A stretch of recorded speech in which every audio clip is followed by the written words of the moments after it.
This video is intended for educational purposes only. Advice should be sought about your specific matter.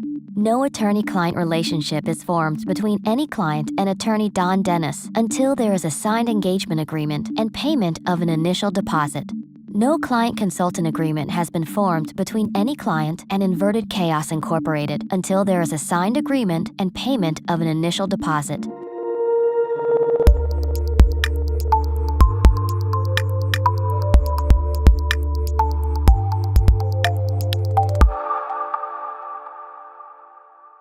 Hello and welcome back to the Inverted Chaos Talk Show. My name is Louis Hurtado. We got attorney Don Dennis on the line to talk about more legal and tech topics. Don, how you doing, man? I'm all right. How's everything? Not too shabby. Enjoying the day. So, what you got for us this week? So apparently, Sony Pictures is accusing Knee Deep Brewing of trying to trade off of the Breaking Bad TV show's recognition and name. And Knee Deep is now in a knee deep worth of trouble because of these allegations. So I don't know if everyone is familiar with Breaking Bad, but it's a TV show and it's very, highly critically acclaimed. And the logo associated with it, showing some elements from the periodic table, are well known, and their overall brand is worth a lot of money when it's used in conjunction with selling goods and services. So in order, Sony realized obviously they had something valuable on their hand, and they did file a federal trademark registration for the word mark. And they filed it because when you file a registration for a trademark, you can get different categories. So the category that they got was for entertainment services. And what they did was, and what businesses can do, is they created a licensing program. So let's say, for example, you sell jackets, and this was for a TV show, right? So you say, well, you know what? I think I could make money putting that logo on a jacket. Well, you can work with Sony, sign up for their licensing program, where you pay them a percentage of the profit that you get off of the jackets, or you pay them a fee up front in order to use that logo on jackets, hats, or whatever else that they don't already do. And in particular, they actually have a licensing program with a vodka company that sells vodka and uses something related to the TV show on their vodka. So one of the things when I was thinking about this from a technology standpoint is, isn't it true that Inverted Chaos, your company, actually creates logos for businesses? Is that right, Louis? Yes, I have created logos for. I have created a logo for a television show, very similar, not in terms of genre, but just exactly the same way as Breaking Bad. So I've done logos for tech companies, their logos. I've done logos for like a TV show, as I previously stated. And there's a lot of work and effort goes into it. I mean, literally, you create, no joke, 50, 60 different variations, different types of logos of the exact same name or icon to try to like hone in on what this could be. Because the only way to really see what works is to just literally put it down on paper, draw it out, design it, and then see it across almost like a contact sheet, like a grid of different logos, and seeing which one kind of rings out at you.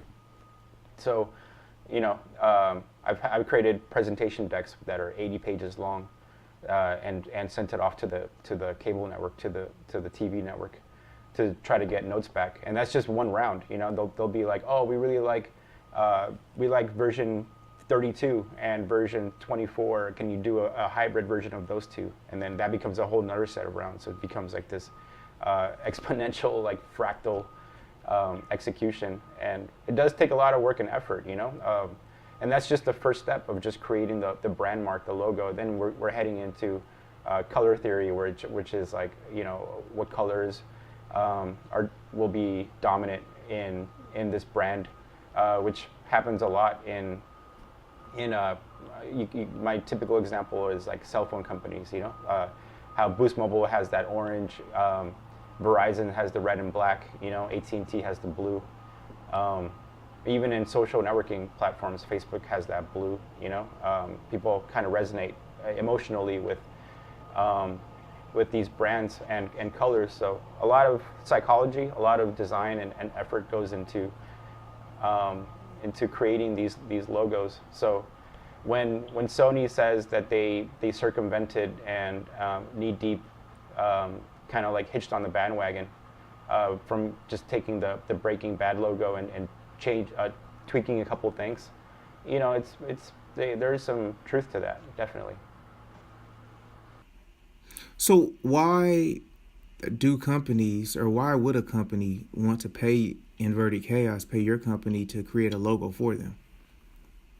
Right. So, I mean, it really comes down to being original and being having some sort of part of the universe that's like created just for you. That when people look at the logo, they're like, oh yes, this is exactly this company or this product. There's no just kind of vagueness where it's like, oh, it could be this or it could be that.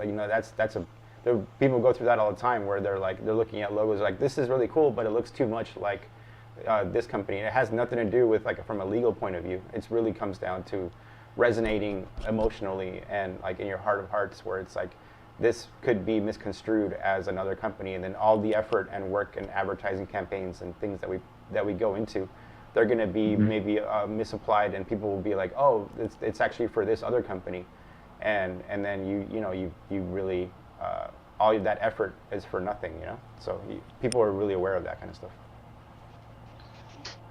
Okay, so what Sony did is when they found out that Knee Deep Brewing, which is a brewery company, was using that logo that they invested so much time to create, they alleged that they did, so in violation of the law, and they sued them. So right now they are suing them for trademark infringement, which means that their logo was a registered word mark, false designation of origin, which means that by them using their logo, they're falsely misleading customers to believe that their logo and their brand and their brewery is associated with the Breaking Bad television company. Federal dilution, which means that the fact that they're using this logo is weakening their brand, and it makes it not as strong because they're associating it with something that may not be up to that same level of quality as Lewis was talking about with respect to the logo, the way that they're using it. And then also they're suing for unfair competition, which is a general claim that's often made when you're doing things that people feel are contrary to what's fair competition. And as Lewis was saying, it gets into eroding the value and undermining, and they're stating it undermines their attempt to attract licensees, because if, for example, let's say to be a part of their licensing program, you have to pay $1,000 a month, and a company can go ahead and use the logo without paying it, then why should anyone else pay it? Or why should the people that have already been paying it continue to pay it? And so, that's a big issue because companies make a lot of money off of licensing. And then, as I was saying earlier, it jeopardizes, in their opinion, their quality control over who they do business with. Because it's just like when you get a franchise, you have to go through, if you wanted to own a franchise of a fast food restaurant, you have to be interviewed. They have to make sure that you have a clean background before they enter business with you. And so the Sony Pictures may not want to be in business with any and everyone. They might want to be in business with people that they've only pre-screened and that they know will represent the standards that their brand stands for. So what they want, meaning Sony, is for them to stop selling their product that uses their logo. And the only way to get that done, you can't call the police and they show up and tell you to stop. You can't call the feds or the FBI. You have to go to court and get an injunction, which is a court order telling the person, look, you have to show enough evidence to the court that there's a likelihood that there's, damaging your business, and without the court's intervention, making them stop, it can have drastic effects, and you get an injunction if the court agrees with you. They also want the court to make the Knee Deep Brewing destroy all marketing on their website destroy all the marketing on their merchandise, signs, flyers. So if they've spent a lot of money on building that website, if they spend a lot of money putting out merchandise, they want all that marketing stuff destroyed. So that could be end up being a severe waste of money and cost the company a lot of money that they've expended believing that they were going to get a return on the profit. Also, they want all the money, the cash that they've made by selling their products turned over to Sony, which is under the law an option. And then, in fact, they want 3 times the profits. So whatever profits they've made, they want 3 times it, and they want attorney's fees. So again, this can have horrible effects. Imagine if they have a website and they had to relinquish the domain name. So now they no longer have the website. Or they paid a company like Lewis's company, a significant amount of money to develop a very nice website, and then they have to take it all down immediately. So this is big, as Lewis was saying, with the amount of time that he invests to create something. Now, one of the things is the CEO of Knee Deep said he was very surprised that Sony was suing him because he had a conversation with them and he thought everything was cool. However, when you have a situation where you may be doing something and you don't quite have permission, or it may infringe on someone else's intellectual property or rights, it is highly, highly, highly advisable that you speak with an attorney and have something prepared in writing that is properly protects you so that you can stay away from situations like this. Because just having a conversation doesn't mean anything unless you can substantiate it. And maybe it might be true, maybe it was true, but just having something orally, that's not going to keep you out of court. And even if you do go to court and you have something in writing, if it's not properly representing your understanding, then you still could have a problem. Also, there is money if you're a business owner and you have a successful brand, or you're going to have a successful brand. There is money in licensing it to other companies to use for products that you don't sell. So if you specialize in selling shirts and someone wants to use your logo or your design on a hat, then, and you don't want to get into the hat business, or on a toy, there's money in you licensing that to someone else on a recurring basis. And lastly, think very carefully before you engage in any marketing campaign to make sure you have proper advertising guidance, and don't spend a significant amount of time just to have it all destroyed with the stroke of a pen by a judge that orders an injunction, because it could be devastating to your business.